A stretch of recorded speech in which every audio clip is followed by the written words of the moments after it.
A lot of expats are interested in moving here in the Philippines for a variety of reasons. But before you can do that, they will usually need to do a lot of research to check on what it's like to move here, what are the pros and cons, and other details needed. So what better way to learn what the experience is like rather than from another expat who actually moved here and is currently living here in the Philippines.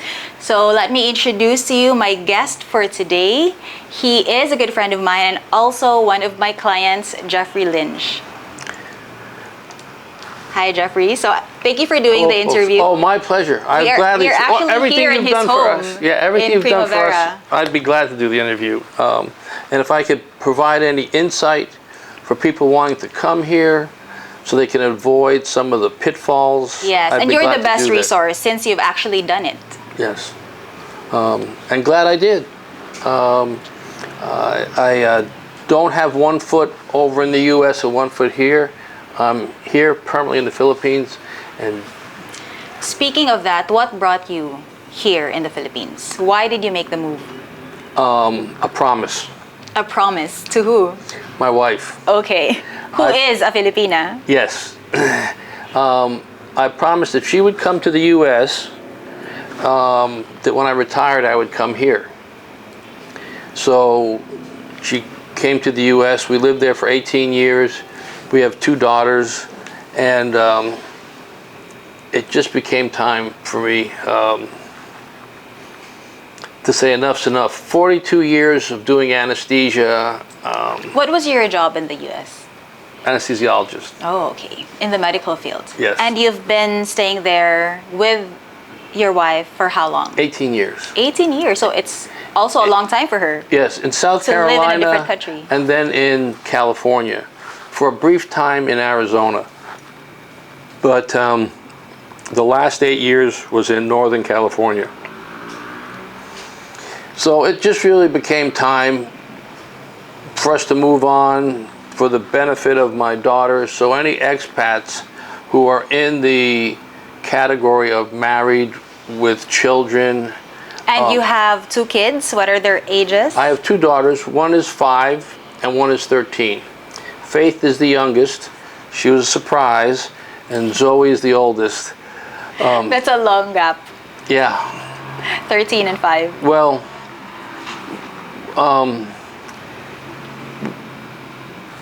we lost one in between. Oh, I'm sorry to hear that. So that was and we said Faith was surprised because we said that's enough, you know, but then Faith popped up. So the folks that have children, they're going to go to school. I highly recommend the Philippines because they don't have the craziness that the U.S. schools have. The little boys are little boys here, and the little girls are little girls here. So what do you mean by that? Like, is childhood there in the U.S. or to the children there in the U.S. have a different experience growing up compared to here in the Philippines? Well, they do now. My growing up was more simpatico with the way the Philippines is now. Okay, we wore uniforms to school. They don't do that anymore in the U.S. You had to respect the teacher. They don't do that anymore in the U.S. They push this transgenderism, humanism on the little kids. No, it's not for me. That can be confusing for kids. I think it's child abuse personally. But anyway, I couldn't stand it any longer, and I said, honey, it's time to go. I'm going to retire. It was time to retire. I mean, 42 years is a long time. My job was not physically demanding, just mentally demanding. So that's what allowed me to work longer. You know, I think if I worked in the construction industry, I wouldn't do it for 42 years. Maybe you'd retire earlier. Much earlier. How long have you been staying here in the Philippines, specifically in Cagayan de Oro? We moved here June 1, 2023. And then we moved into this unit August 3rd, 2023. The gap, we stayed in one of our condos downtown while they finished out this unit. So that's what took 2 months. But we've been here ever since. Like we discussed, you've exhausted innumerable hours trying to find us a house. We have finally found a lot and have some plans to build. And that might not be for everybody, you know. But if you're an expat and you come here, you can own a condo. And if you're married, your wife can own property. I highly recommend that if you're not married, not to have your fiance, girlfriend, whatever, own the property. That's a big problem for a lot of people. Because then, since the girlfriend or fiance owned the property, they would be able to sell or lease or basically do whatever they wanted to at any time. Exactly. Since it's their title it's their name on the title. As in, call the barangay captain and say, "Get him out of my house."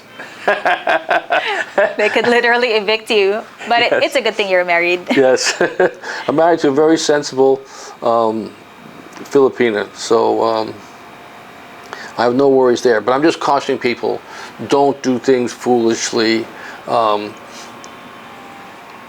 Personally, I would say until you're married 2 years minimum, you really don't know the person, you know.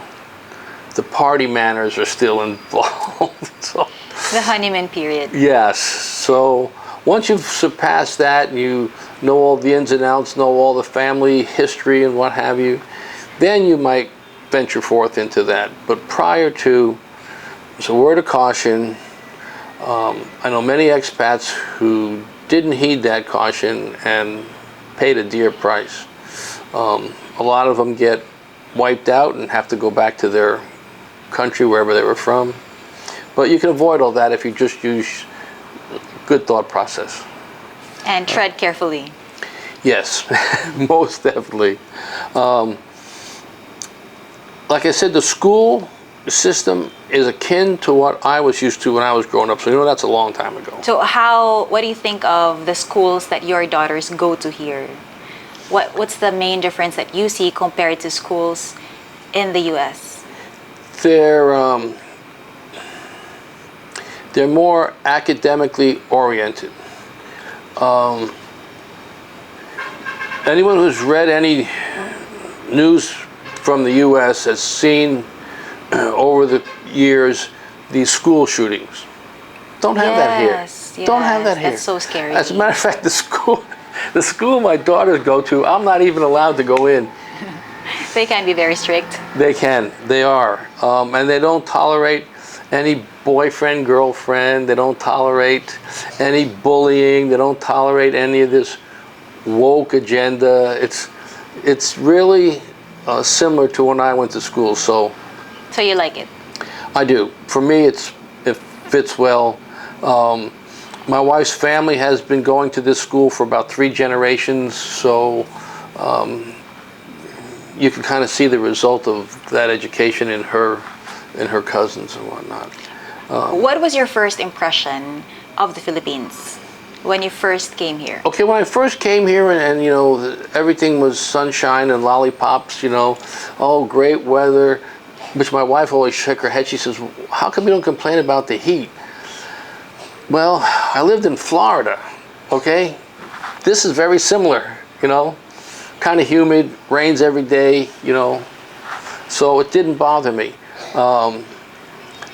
The fact that you go to the unbelievable beaches, you know, it's just... And it's just close by. Yeah, very close by. You don't have to take a 4-hour plane flight, you know, to go to a beach, you know. Very close to the beach, very close to the mountains. Not only that, compared to when we lived in California, we flew to Hawaii. Here you can just go to Palawan or Surigao, and you know, okay, Palawan you got to take a plane ride, you know, an hour or whatever. But the beaches are much better. Water is absolutely crystal clear. You know, I would recommend anyone coming here to travel around and see different places in the Philippines. How did you choose the city? CDO? Yeah, how did Oh. you choose Cagayan de Oro? Because a lot of foreigners, especially if they're not married yet to a Filipina, so they're more free to choose which city they want to move in. But for you, how did you end up choosing Cagayan de Oro? Well, it was really a family thing because, Eliza's from here. well, she was born in Cebu, but she graduated from Xavier University. Her family is here and in Bukidnon, in Maramag and Valencia. So she, being a thoughtful wife, said, "You're not going to want to live in Bukidnon." And the schools are also here. Most schools are here. Well, the school that we wanted to go to see, so I say we, my wife spends a good deal of time every day driving to and from the school. Because the little one goes in the morning, as does my older one, but the little one is done at noon, so she has to drive back there, and then the older one's done at 3:30, so she has to drive back there. The schools right up the street here, which I understand are very good. There's the Xavier and Corpus, and then there's Roseville, there's another one kind of up in the mountain here somewhere that Abbas. that one of her cousins went to after she had to leave Oral Christian for being a little bit rambunctious. Really? So we wanted Oral Christian because, like I said, her family's been there 3 generations. The girls go to school with their cousins, and it was the only school. Now I have 4 grown children in the U.S., so I'm familiar with schools. This was the only school where I had to have 2 interviews. I never had an interview at all in a school before. This gave me 2 interviews, not 1, but 2, to see if I was a suitable parent for Oral Christian. Okay. They wanted to check your background. I guess so. They screen the parents, they screen the children. It seems to work fine. Like I said, I don't have to worry. Oh, is there going to be a school shooting today? Not going to happen. School environment is good. Very good. The only thing I can say is they don't pay the teachers enough. You know, they really don't, compared to what they have to do. But they do a hell of a good job. That much I have to say. They do a very good job. So back to the expat coming here. So if you have children, there's schools you can find. You don't have to go to Oral Christian. It's a bit on the expensive side, but there's other schools here, like I said, right here, right down this street that are... Brain Links, I think. Pardon? Brain Links. There are a lot of schools here in the Uptown area that are closer. Yes. Like I said, the Corpus Christi, the Xavier, right down... Just a couple of minutes drive from Primavera City. Yeah, rather than 40 minutes to downtown. But you like that school, so it's okay even if you have to drive a little longer to get there. Well, since my wife is doing the driving, I guess I can You're say. good with it. What about other adjustments? Like the weather, you said it's fine. Fine It's for me. similar It to might Florida. bother some people. Just turn on the aircon. That's all. You know. How about the community? Do you have any other expat friends or foreigner friends here? Yes, I've met plenty of expat friends. Here's another caution I can give to expats coming here. Be careful who you associate with as far as expats go. You know, I've met a lot of expats, but I don't consider them all friends. You know, but I do have a cadre of close expat friends from various walks of life. One, he said, how to pick Cagayan. I have one friend that really picked Cagayan for Cagayan. He's single. He's retired from both the U.S. military as a B-1 bomber pilot and retired from UPS as a 747 pilot. And he's been all around the Philippines over the course of several years, and he likes Cagayan. So that's better. He's a better bellwether of what's available because he's not tied to like Yes. Dumageddon with Yes. $1,000 a month Social Security. He's not tied to anything. He can live wherever he wants. He wants to live in BGC. I should interview him next. You should. Why Okay. he chose Cagayan, since he's more like free to choose. Okay. He had more choices open. Yes, he'd be a good one. He will be back. He went to the U.S. to attend into some business. He had to have a surgery, and he had to take care of his dad, and he had to attend a ceremony for one of his Air Force buddies who became like a wing commander, general, whatever. And so he's going to attend that, and then he'll be back sometime this month. We talk about every other day on WhatsApp, so he'll be back. He keeps telling me I miss Cagayan de Oro.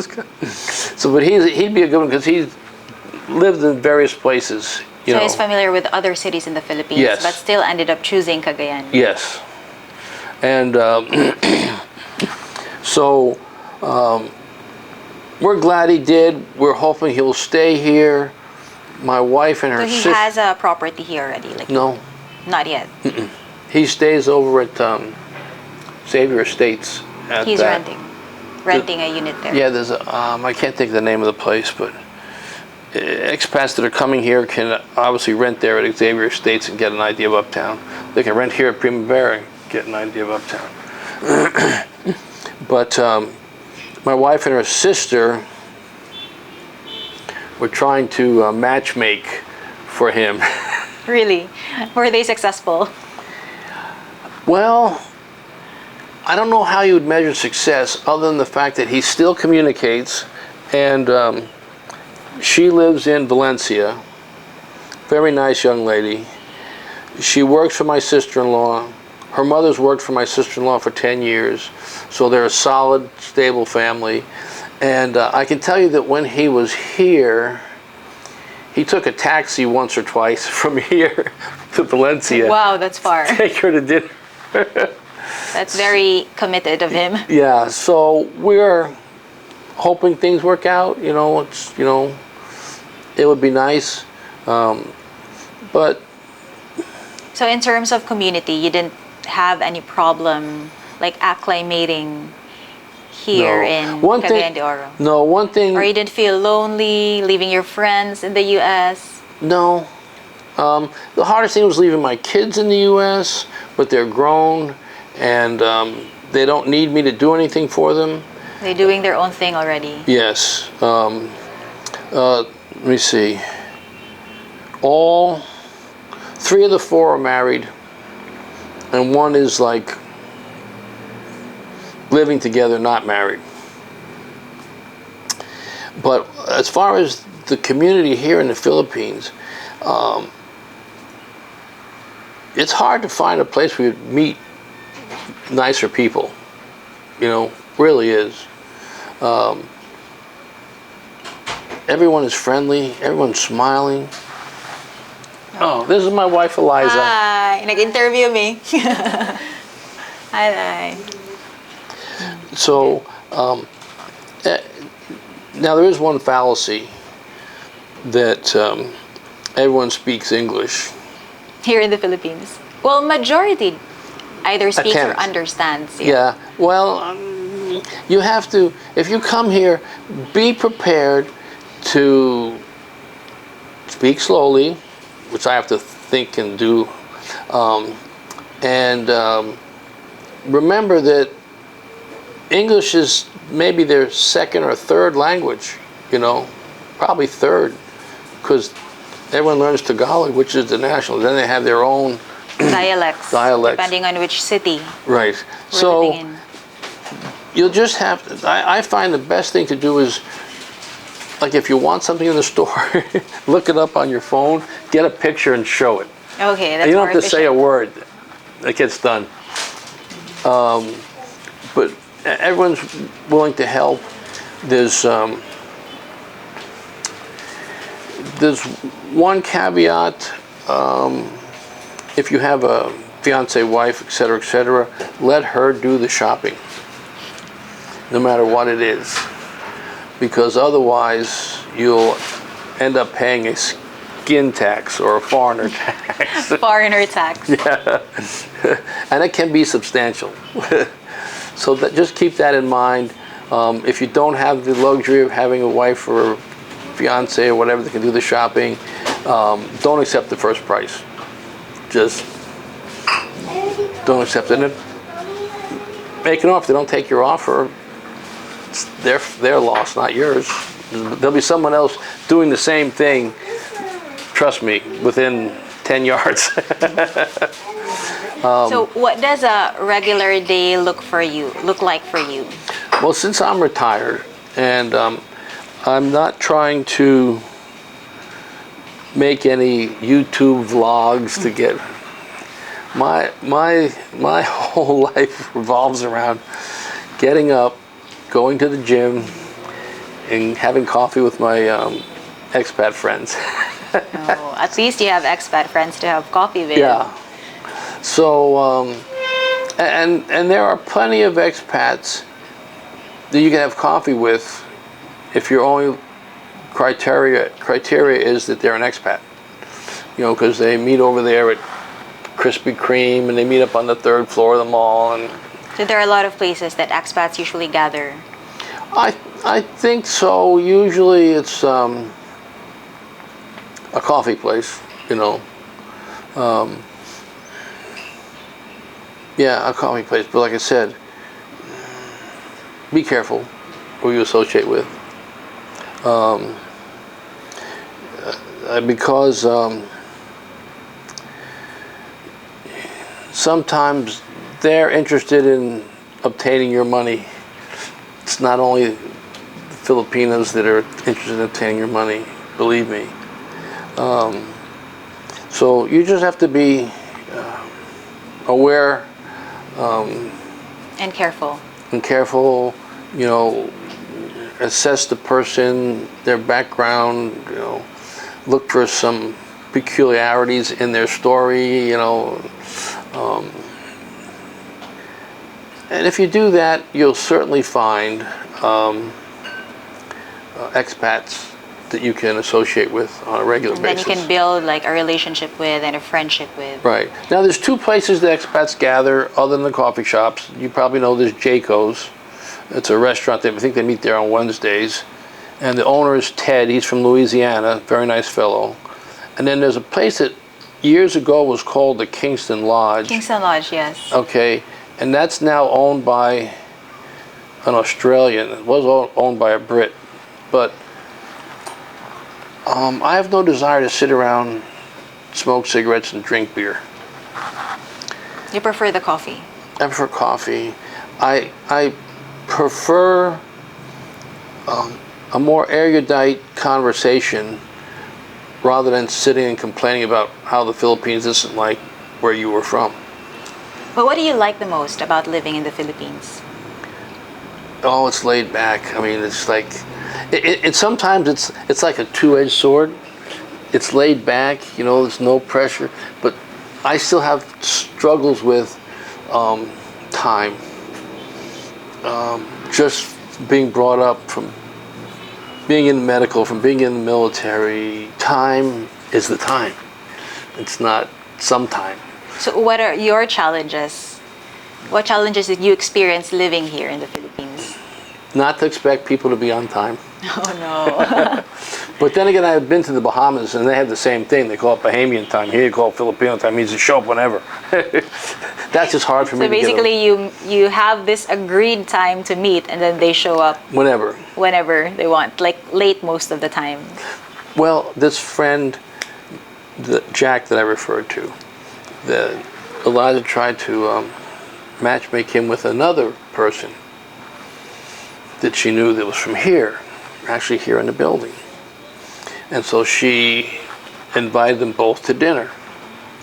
And Eliza makes the best chicken cacciatore because my mom lived with us. So my mom taught Eliza Italian cooking.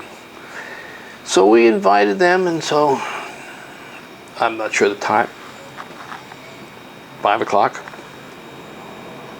5 o'clock. And Jack arrives Right at 5. 5 straight up. Military time, 5 o'clock. This And other person showed up at 6:30, so she was like over an hour late. hour and a half. And she had to travel the distance of from the 8th floor to here. Oh, so she just lives in the building, Actually, she lives right below.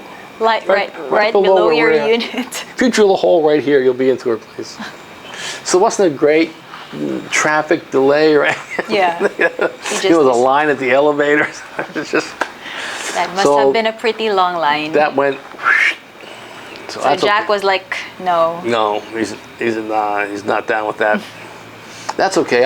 I'm still cheering for the one in Bukidnon. Okay. So you have another candidate. Yeah. And now, I did try to, since he's rather shy, I did try to make some headway for him with the manager of one of the restaurants that he was goggle-eyed when he saw her, So I went back and talked to her, but that didn't go anywhere. They talked and just no chemistry, No chemistry. So, but anyway, he's a good one to know what it was like living in different places, and like CDO. I mean, I like CDO uptown especially because I can approximate the way I used to live in the U.S. I could not do that in Bukidnon or any of the other provinces. Now, if for whatever reason, be it financial or you just want to be Daniel Boone out in the wilderness and you want to live in the provinces, more power to you. You can exist in the Philippines on very little money and be surrounded by very nice people. You just won't have amenities that you used to, such as electricity. It comes and goes, If you're the further out you get in the provinces, as you well know, the less likely you are to go a whole day without a brownout. So it's just more convenient for you living here in the city, Right. where the amenities are more stable. Electricity is usually always present. There are rarely any blackouts. There's a hospital right up the street here Yes, very near. that Jack had to take me to one evening when I caught my finger in the door at no. Milestone. So he had to take me to the emergency room there, and Did you have stitches? oh yeah, Oh no. I sure did. They called in a surgeon and whatnot. And so anyway, but okay, there's another thing, medical here in the Philippines. Expats want to know about. So how is the medical facilities? How are the medical facilities here in the Philippines compared to that of the U.S.? Okay, well now the U.S. is state of the art in their university hospitals. I taught at university hospitals, and I've also practiced at smaller hospitals. So that's state of the art. Now the Philippines, okay, you can most likely find whatever test you need, but it might not be right now. I had to have an MRI, with contrast, which, believe it or not, I had never heard of. I heard of CAT scans with contrast. MRI with contrast. Took 3 hours. The MRI and the payment for the radiologist to read it, and it was a special radiologist who had to wait a month till he came back through the area, was $454. This trip to the emergency room cost me just under $100, $99.60. $50 went to the surgeon, and $49.60 went to the hospital. So if you compare that to the U.S., You couldn't get an aspirin for $100 in the emergency room in the U.S. so it's cheaper. Much. MRI, Speaking of cheaper, how is the cost of living? How is your cost of living now here in the Philippines compared to that of when you were staying in the U.S.? Well, there's different facets to that. If you take the cost of living for food, For me, it's double. Double meaning more, twice Twice as much as the U.S. But let me explain. I like to eat American food, okay? Now, if I didn't like to eat American food, if I was happy eating a Philippine cuisine, it would be less, okay? But since S&R, for expats looking at this, I'm sure if you're in the U.S., you know what Costco is, you know what Sam's Club is. S&R carries Costco and Sam's products at twice the price you pay for the same thing in Sam's or Costco. So it's imported. Exactly. So if that's what I want, that's what I got to pay. You know, and but if you can live with the Philippine cuisine, you can. I think my grocery bill would be 1/4. I'm diabetic, so I can't eat rice. I don't eat pork, so there's half the Philippine cuisine gone, you know. So I love the fish. I miss the vegetables from California and the berries from California. You don't get that here. Yes, berries here are so expensive. Yeah, and they're always you can buy them at S&R, but frozen, yeah, or not dried. Frozen. Or dried. I buy them dried too. Yeah. So, and they're expensive. Like I said, if you're in S&R, you're going to pay. So if you can adapt and just say, well, this is a tomato, this is a pepper, and we do that. You know, we use the peppers, onions, just like we did, just smaller. But if you can eat the Philippine cuisine, then it's lower. it's a lot lower. How about other areas, like in terms of electricity, the bills, utilities, school, The electricity. eating out, traveling? Oh, eating out is very inexpensive here. You can go, my wife and I can go to dinner, and I'm not talking about this along the side of the road stuff. I'm talking about right here in the mall. Like a proper restaurant. $20 US for the two of us, you know. Now, if you're a person who drinks, you can add to that, but I don't drink, my wife doesn't drink, so a very decent meal, $20 and with a tip. Just so expats know, tipping is not a big thing here in the Philippines, but I was raised with it and I still do it. But it's not as mandatory as it is in the U.S. How about the culture? How were you able to assimilate with the culture? Did you experience any culture shock? Other than the time. Were you shocked, like when you first came here and then tried to meet up with someone and then they arrived so late? At first you... Or did Eliza warn you? She kind of warned, but the first thing that comes to my mind when someone's late, oh, what happened to them? Was there a tragedy? You know, but it's just, oh. So I struggle with that. I'm getting used to it. The biggest shock really was the infrastructure. You know, the roads are not very good as what we're used to. And then driving. Yeah, how is driving here? I stopped. So that's why Eliza does all the driving now. Yeah, you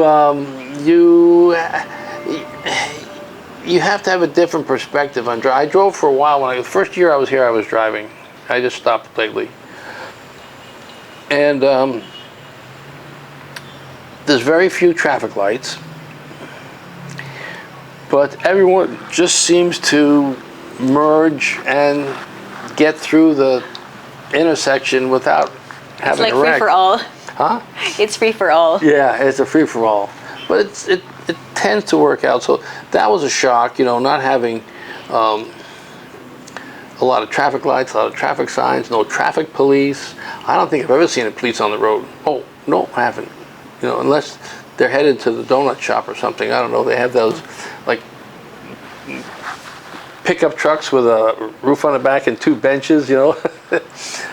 see those once in a while, but I've never seen anyone pulled over getting a traffic ticket, ever, the whole time I've been coming here. So there's not very much adherence to traffic laws. You can sit here at night, and it just perplexes me how 6 motorbikes that go by quietly, and then some idiot got some muffler on there that rattling the windows, you know. Now in Valencia, in Bukidnon, my brother-in-law tells me that the police pull them over and take their bike, but here they don't. That would definitely get their attention. It can be different depending on which city you live in. Some cities have a more strict approach with regards to traffic. Yeah, I just look at it this way. I thank God that I'm not riding on one of those things because I think it's dangerous, plain and simple.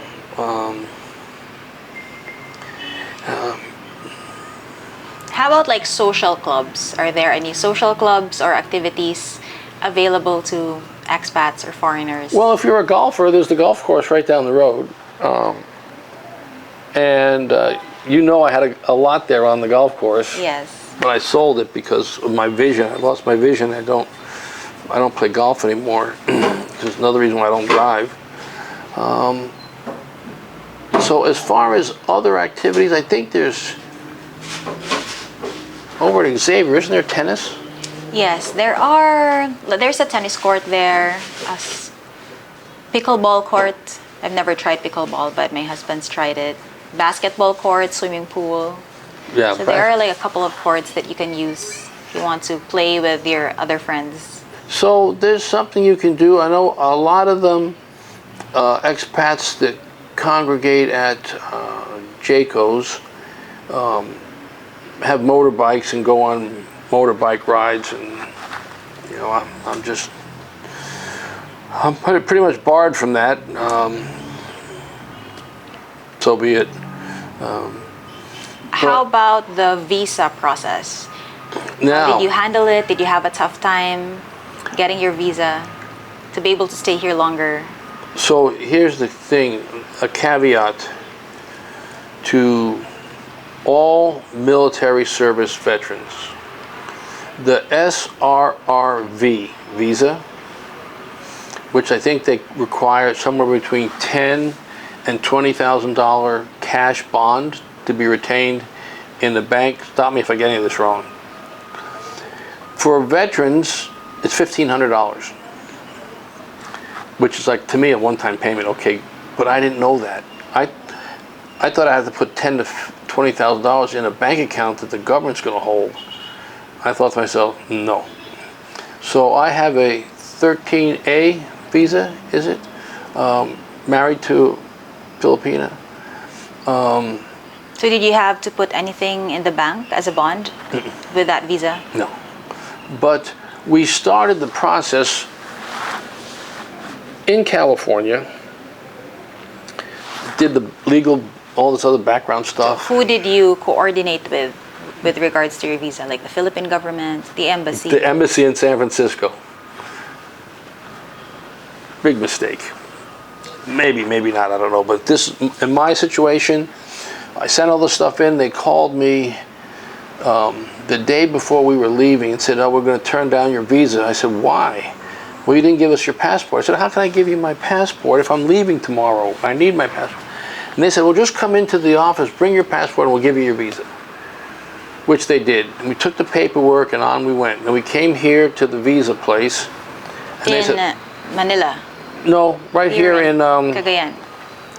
Is it in Ayala? Or DFA. Huh? DFA, that's where it used to be. Yeah, Department it's of the Foreign second Affairs. floor Yes, above the Department of Jolly Foreign Bee. Affairs. It used to be there, but now it's in SM Premier. They transferred. Oh, okay. So they told us, oh, well, your paperwork's not in a yellow envelope. I said, so what? It's all there. Oh, no, it's got to be in a yellow envelope. Okay. Who said? The DFA? The lady at the desk. Okay. So Eliza went and called somebody, and we ended up meeting with the fellow who used to be in charge and the fellow whose friend is the one in charge. And they looked through the paperwork, and the one that used to be in charge says, all your paperwork is fine, I don't see what's wrong with it, but I don't want to get involved because, you know, I'm away from that now, you know, and I don't want to be like I'm coming from the past and interfering. The other fellow said, that's okay, come with me, we'll go. So we went to the visa office, went in the back and talked to his friend who runs the place, and he kept telling the people up front, okay, well, how about this? They keep telling him no. I'm like, are these people crazy? This is the boss, and they're saying no. We ended up having to send all the paper back to Manila, and they sent it back to us. We had to sign something. They sent it all the way back to Manila, and we finally got it back. So it took about a month before it actually all the paperwork came back, and then I got my card. But had I known it was $1,500 for the SRRV visa, we would have done that and just written it off as a one-time pay.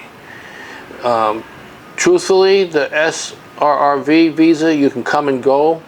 With my visa, I got to go down to the visa place and get a thing if I want to go back to the U.S. or I want to leave and go anywhere. So SRRV is more convenient. Absolutely. In terms of processing time and afterwards. Like and it's like $10 a year cheaper.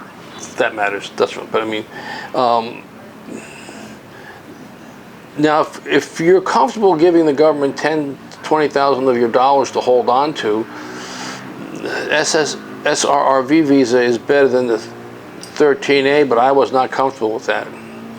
I would have been more than comfortable giving them $1,500 and saying goodbye, I don't care what you do with it. But I didn't know that veterans got a discount. So I know a lot of people come here on a tourist visa, and I think they can extend it 3 months or 3 years, or I don't know how that works, but some people do come on a tourist visa and stay for a while. I think that if you're going to come to the Philippines to stay, then you should get a visa that's you're not a tourist, you know. Yes, and if you get a home loan, because some foreigners, they can get a home loan depending on the bank. Like with BDO, you can get a loan depending on what type of visa you have. Yeah. Like you'll need to have like a permanent visa or permanent residency visa or like a working visa. Yeah. Here in the Philippines before you can be eligible to apply for a home loan. That's for foreigners who want to buy a condo and then have it financed by the bank here in the Philippines. They can do that. Oh, see, I didn't know that because I definitely wasn't coming here on a work visa. You can pay in cash, so you're good. Yeah, so... How about the finances? Like, did you transfer all your funds, you wired it from the US to the Philippines after you moved here? No, before. Before? So you Eliza had to open a bank account here in the Philippines? See, that's why I'm not going to be much help for the expats, because I don't know much about expats opening an account, because we've had a bank account for, well, she had one before we were married, we still have it, and we've accumulated different accounts as we went along, all in her name. So you already had existing bank accounts. Eliza already had existing bank accounts here. Right, both Philippine and US dollar. So we could transfer our money to the Easily. US dollar account, and then when the exchange rate was preferable, we'd exchange it and then put it in the Philippine bank account. Philippine peso bank account. But Eliza really handled all that. It took me 3 hours over here at BDO to get my name added to one of our accounts. Banks here tend to take a lot of time in processing something. And then, I signed my name, and like 2 hours later, they brought back the document again, and I had to sign it at the bottom. And I signed at the top. It said full name at the top, right? So I signed Jeffrey Andrew Lynch, which I don't ever sign. And so they brought the paper back to me and said, okay, sign this. So I signed it Jeffrey A. Lynch. And they said, oh no, see, this one's longer than this one. I said, well, that's because I didn't write out my middle name. Oh no, you have to, they had to white it out and had her sign it again. Okay. I'm like, give me a break. So be prepared for things to take a while for some things to take a while. However, I was impressed by BDO because I wanted a very large amount in cash. Very large amount of cash. And they had it the next day. The reason we did that because we wanted to take it to a money changer that we knew because we'd get a much, much better rate. But my bank in California would not have had that money in one day. It would have taken time. Huh? It would have taken a bit more time to get If it. you could have even gotten it. Because But it's your money. Like, can't you withdraw it from the bank? you would think, but they limit it to $10,000. And to get the $10,000 in cash, you had to put in a request, and then it came the next week. So just imagine if you had to do that 10,000 at a time. It would take a long and time. BDO did 20 times that. Yes, 20 times that amount in one day. And so there's some things they're fast on, some not so fast. There's ways to bring your money from the U.S. on a regular basis. And there's a fellow, one of those YouTube guys, I think his name is Ricky by the Sea or something. He did a video about all the different ways to set up your fund transfers, which was a lot of So it's helpful for those who want to move funds. right. So From the US to because here. what I do is I just put my oldest son as a signature on my account. So every 6 months, I transfer the money from 2 accounts into the account where he's a signer, and then he takes the money and then wires it to our bank here. Now, the wire transfer is $50, so you don't want to be doing that monthly. If you're living on a month-to-month check, you need to check out Ricky and the cheaper ways to move things by Remitly or this one or that one, because that is important to make sure, especially if you don't have a big buffer, if you're expecting that check every month to do your bills and what have you, have more than one way to transfer your money. Since I do it every 6 months, it's never an issue. Now,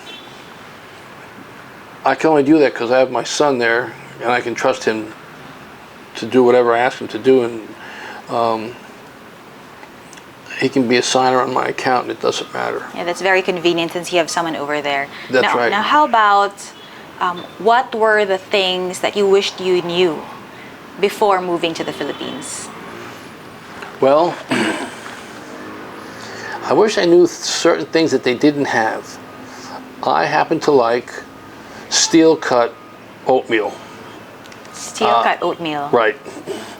That Quaker rolled, steamed garbage is not for me. They don't have it here. Well, someone told me they might have Bob's Red Mill, which is my second choice, but I go with the Scottish oats. Comes in cans, and I order it on Amazon. I wish I knew that, because I eat a lot of that. I wish I knew that certain other items would not be available. I like hot sauce. So it's mainly food. I like Texas Pete. I ordered on Amazon. The advantage though now is you can order almost anything online. It's pretty much so. And Even if it's not available in like grocery stores here. And I learned this from the fellow I bought that lot from, Mr. Tay. Amazon, if you buy over $50, they don't charge you shipping because he buys parts for his auto place. So I like that because with Amazon, I can pay online with them. I already have accounts set up. And then so when they deliver it here, they just leave it at the front desk.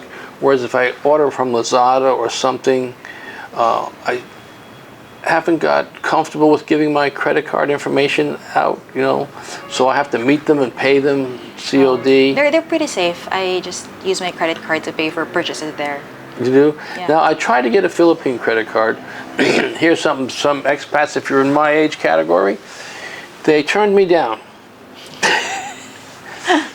Okay. The reason? I'm over 70. They don't give credit cards to people over 70. I guess they figure they're going to die the next day and they won't get paid. I don't know. However, they did give my daughter, who's 13, a credit card. Really? That's ironic. Well, at least you can use her credit card to buy your stuff now. In the U.S., they would never get a credit card for her because if you're under 18, you're not of legal age to make a contract. So when you use that credit card, you're making a contract to pay. Well, if they make a contract to pay with a minor, the minor doesn't have to honor the contract. So she would never get a credit card in the U.S. So your daughter, your 13-year-old, has a card, but you got disapproved. You can just borrow her card then, or any of Eliza's cards, or pay in cash. Oh, I have to borrow Eliza's card every few months when I pay for my gym training, because they don't take American Express. Other than that, if they take American Express, I've had American Express since 1984. So, but some places don't take American Express, and I can't, declined, sir, declined. How could they? Well, what she meant to tell me was they don't take American Express. Not my card was declined. So that's where you run into some little friction with the English and the understanding. But once you get it straight, I said, here, try this American Express. No, decline. You should just use your Philippine credit card. Well, I don't have one because I'm too old. Borrow your daughter's credit card. Yeah, borrow my wife's, yeah. Or your wife's credit card. So just bear that in mind. Healthcare, let me circle back to that. Since it's very affordable, you may or may not want insurance. I can't get insurance. Again, I'm over 70. That's the magic number here. Waiting for you to drop dead, I guess. Over 70. So anyway, my wife has purchased like a foundation share in one of the hospitals. The one, is it ACE? ACE Medical Center. Yeah. And so you get a reduced fee schedule. She did not do it here because Xavier is not complete yet, and there's more advantages to ACE. There's more practices there. And she said eventually she'll do that when they get finished. But that's one way to save money. Again, I self-insure because it's just not that expensive. Now, if you were to run into some kind of rare condition, or that might be cause. I had a friend who lived in Davao. He had a stroke. He was in the ICU for a week, and his bill was $4,000. Okay. That wouldn't get you not even one day in the ICU in the U.S. Like how much does it cost there? Oh, in the U.S., my goodness, for a stroke, I'll bet you. You have insurance in the U.S., right? Yeah, they have insurance. Now, I have Medicare in the U.S. There's several parts to it. I only keep the free part, Part A, which takes care of me in hospitals. The doctor's office stuff and whatnot, Part B, I dropped it because I can't use it here. So I would say that when you come here, to have a set reserve that you don't touch, that you don't play around with and invest, but have a set reserve amount for medical bills. Yes. Yeah. Self-insure. Right. I think that's important. You go to, there's a benefit for being over 70. I go to a doctor at CUMC. She never charges me. Okay. So you get the checkup for free. Yeah. Now I went to urologist. The office visit was $18. In the U.S., your copay would be more than $18. You know, the visit would probably be, since the special is probably around $300. So when you say self-insure, you're not comparing to self-insuring in the U.S. You're comparing to self-insuring here in the Philippines. So you can get good health care here in the Philippines from the private hospitals. How about housing? What is your advice to expats who want to try living in the city first before they actually make the big move? I would suggest, now,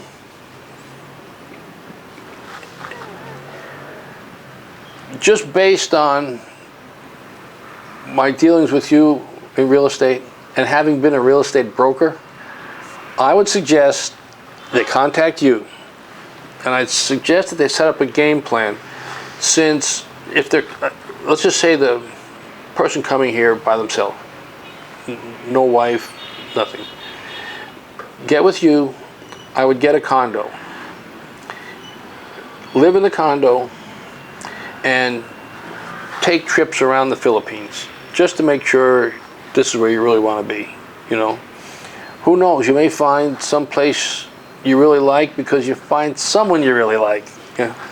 So It's always a factor, like where your partner lives. Exactly. So suppose you trip to Surigao and you found the love of your life, okay? But now you've got a condo in Uptown CDO. Again, contact you and get it rented out and live in Surigao. You know, I mean, so you have many options, but get a base established, you know, and I would say having condos both downtown and uptown, I would go with uptown. I would not go with downtown. That was my mistake. But anyway, but do that, get established, find out what you like. You might find out you like Cagayan, okay? You may find the love of your life. You may get married. Have you made a mistake with the condo? No. You can either sell it or rent it out and have Alex find you a house. It's that simple. Now, if you want to go around and try to reinvent the wheel, and you're going to find your place and you're going to find another realtor, good luck. Because like I said, I was a real estate broker. I had my own real estate broker company in the U.S. So if I say that you're best off going with you, it's from a knowledge base. It's also from meeting other realtors here. And one caveat, just because they call themselves a realtor, it's not like the U.S. It's not like they're a member of the board. There's no MLS to advertise your stuff. You'll get taken. So that's why I say they should contact you. You didn't ask me to say it, I'm saying it because of what I know. Now, granted, there may be plenty of wonderful real estate agents out there. That goes without saying, since I haven't met them all, just of the ones I met.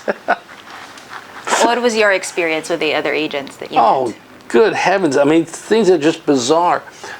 Agent A calls up. We have a lot in Xavier. Okay, we'll go see it. We go see the lot. How much is the lot? It's $25,000 per square meter. Okay. What do you think? Well, and you probably know the lot. It's kitty corner from the guy who built Xavier, you know, the big compound there. 2 days, we said, nah, we really don't want to live there because just seeing the roof of this house. I don't know. few days go by. Hey, Realtor B, we've got a lot in the Xavier Estates. Want to show you. Okay. It's the same lot. However, it's 27,000 per square. I said, I just saw this 2 days ago, and it was 25. At a different price. Yeah, it was 25. Well, I guess from what I can gather, and I may be misunderstanding this, the seller says, I want 25,000 for this, per square. And so this realtor will say, well, if I can sell it for 27, I can keep the money. It don't work that way in the U.S. That's called jail time. You have to have like a uniform price point. And it has to be, and there's certain things like in the U.S. if someone submits an offer to you, you've got 24 hours to submit it to the seller. Not 25, not 29, 24. Here it's like, oh, well, whatever, So again, the time thing, it's hard to, but just being on time to an appointment is not as significant as maybe missing the deadline for an offer on a property. So that caveat, you best know what you're dealing with, because you're a foreigner in a foreign land, and not everyone's out here to shake your hand and say how wonderful you are. There's quite a few that are here to shake your hand and pick your pocket. So you have to be cognizant of that. You have to protect yourself against that. So if you're coming here, I would say now, maybe you want to have a base in another town. You have condos all over them. Yeah, our team handles condos, pre-selling condos all over the Philippines. Yeah, so again, the same blueprint. Find a place, have a base, and then work out from there. And either you'll find that you like where you're at, or you'll find someplace else that you like better. Like I said, my friend Jack has come here. He's gone all over the Philippines, and he's texted me, can't wait to get back to the CDO. So, and the CDO might not be the cup of tea for everybody. Maybe they want to live in like a beachfront area. Some foreigners prefer beachfront locations. Well, my wife educated me to something. I see it's changing a bit when we first came here. Beachfront in the U.S. is very costly. Beachfront here is for the fishermen. So it's a totally different economic strata, and I had to understand that. But there are some resorts that are on the beach. But you just can't find beachfront property and buy it like in the U.S. No. Unless a developer develops it, then right. It would be like a very high-end project. Exactly. But to just go out and buy a lot on the beach, not a wise move. Not a wise move. And with regard to real estate, if you're buying real estate here as a foreigner, be sure that you establish the title and who actually holds title. You have to do due diligence. And the best way to do that, I think, is to have someone who knows all the ropes, because you can spend half your day trying to find out something you do in a phone call. I'm just not for that. I like to get it done quick and more be efficient. done with it. Right. Just like when we sold your property. Yes. It was done in like 24 hours. And my wife, see, I guess we had a bad, not bad, good, but we sold our house in California in 24 hours. Wow. That's pretty fast. Very fast. As a matter of fact, we had 2 offers on the first day, and we had to turn down the first one because it was contingent upon them selling their house. You didn't want to wait. No, we had to go. So the second offer was we had put the house on the market for $448,000, and they offered $450,000. I said done. That's good. It's over the ask. And I said, I need to rent the house back from you for a month after we close, and they agreed because I had things to do. We had to pack things up. So there's many a horror story can be found about the expat who came, and the girlfriend, fiance said, hey, we can build a house on this lot. My uncle gave it to me. And then he dumps all the money he owns into building this house. And then the uncle shows up and says, hey, what are you doing on my property? And off you go. And there is no recourse for foreigners. Zero. So be smart. Get someone who's very smart to do the work for you. Make sure the title's clear. And be smart when you pick your partners. A little research into the background would pay off in the long run. So that's what I would do. If I was coming here single, if I didn't meet, I came to the Philippines to dive initially. That was my goal. Was that when you met Eliza? Mm-hmm. Oh, because of a diving trip. Yeah, to Boracay. So anyway, if I was coming here by myself, that's what I would do. I would find a city. A base. Yeah, a base. And then a realtor who can help you navigate. Absolutely, that's a must. I mean, you wouldn't set off on a journey into the wilderness without a guide, would you? Not if you have any brains. So it's the same thing. You're here in a place you don't know. You don't know the trails. You don't know the customs. You don't know anything. So best to get started on the right foundation, or otherwise you just can't improve on your situation. You know, if I was single, I would pick a city. I know I don't like Manila because it's too crowded. You know, what is it? BGC. BGC. All the glitz and glitter of a first world, but it's a bit crowded. Yeah. Yeah. And then on the other hand, the provinces aren't for me. You know, but there's like the middle ground. There's a person that would fit BGC, and there's a person that will fit the provinces, and you won't know until you try it for yourself. Right. And if you can't come here and buy a condo, at least find one that you're leasing out.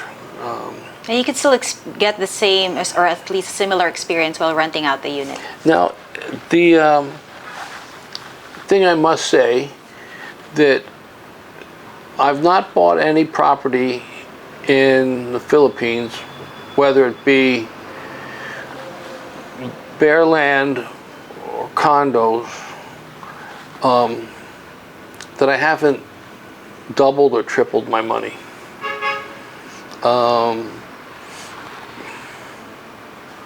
And I don't know that I do that in the U.S. Ain't happening. So your real estate investments here in the Philippines have given you pretty great returns. Oh, absolutely. Since you've more than doubled your investments. Absolutely. And that's why I say if you buy a condo, it will go up in price, even though they're building more. The only downside is, and you could speak to this, like with my downtown condos, there's so many, it takes a while to sell them. Yes. You know, eventually the price you set, the market will catch up to it. Yes, you know? that's correct. So it'll sell eventually. But not a fast sale. No. Yeah, especially with condos. Yeah. Because there's a lot of inventory, so you need to take time. And I would say, if you're going to buy a condo, to buy and you might know better than I on this is your business, but I would say buy a 1-bedroom. You're correct. 1 bedroom, 2 bedroom, and up. Yeah. Studios are the hardest to resell. Well, here's something I didn't realize. That's having been a developer in the U.S. too. Take this building for instance. It's 90% studios. That's usually the case. Most developers will develop majority studio units inside their project because it would be the most affordable unit and it sells faster because of that. So, but it's hard to resell. Yeah, and then here there's 5% 1-bedroom and 5% 2-bedroom. and there's 0% combined like this. Yeah, so this unit is the only one I found this out. in this building. Well, I found this out. This is the only one. Maybe you can tell me different. Are there any other 108 square meter condos in Uptown? I'm not sure. It's hard to find a condo that huge. Yeah, usually it's between 30 to 50, 60 square meters. That's the usual range. And so here's the shock that expats will have coming here. It's a different proportion. For the expats that are not used to square meters, this is about 1,160 square feet. This is half the size of the house I moved from. And I had downsized from South Carolina, 5,600, to California, 2,200. And then to downsize half again to here. As you can see, we're crammed in. And if we're not... You're building a house, so yeah, if you'll not have for Eliza's more space. cousin, where would we put 15 more boxes? Yeah, you know? have a lot of balikbayan boxes. So, in your mind, forget the proportionality of living in the U.S. Yeah, it was an adjustment that you had to make when you moved here. Yeah. And it just takes a little getting used to because you live your whole life in a different proportionality of living space. In a different setting. Yeah. It amazes me how people here in the Philippines, just your average working person, have a family and have a studio, God love them. I lived with my wife and one daughter in our downtown condo, and then my mother and father-in-law and my other daughter lived in our other condo downtown. It drove me nuts. Yeah, because of I'd come here and sit in the lobby for the whole day. Because you couldn't relax in your own unit because of the space. Right. Space constraints. Just because you're not used to that, And so, like I said, I'd come and sit in the lobby here all day. But the advantage is, at least now, you're building a house. So basically, your main advice to expats planning to move here is to have this mindset that it's not this going to be the same as the U.S. It's going to No, it's not going to be the same as very different. If you want the U.S., stay where you're at. Yes, the sizes are going to be different. The sizes are going to be different. The traffic is different. Opening a bank, the expectations, you should navigate it and not expect it to be as fast as the U.S. So if you consider those as negatives, there's still a long list of positives. I mean, for me, the weather's a positive. For some people, it's not. The people are a huge positive. The fresh air is a huge positive. The school systems are a huge positive. How laid back. Yeah, and then you can go to different beaches. Very near. They're very nearby. Near, yeah. So there's negatives there are and there's pros and positives. cons that you just have to balance it. And if you're going to focus on the negatives, just stay home. Don't come here. You just annoy yourself and annoy the rest of us. But if you do come here, you can always go over there to that place where they meet and complain. Okay. Okay, so thank you so much, Jeff, for your time. I think you've been able to cover a lot of things already in the interview, and I hope this will be really a great learning experience for the expats who will be watching the interview. So the expats, to recap, find a place you can use as a base. Figure out what's your best means of visa. Get ready for some changes and be flexible. Okay. Chill out. Yes. It'll all work out. That's the best thing I can tell you. Thank you for all your advice, and thank you for being with us and watching this interview. And again, I'll see you in the next video. Thank you, Jeff. Thank you. Thanks for your time.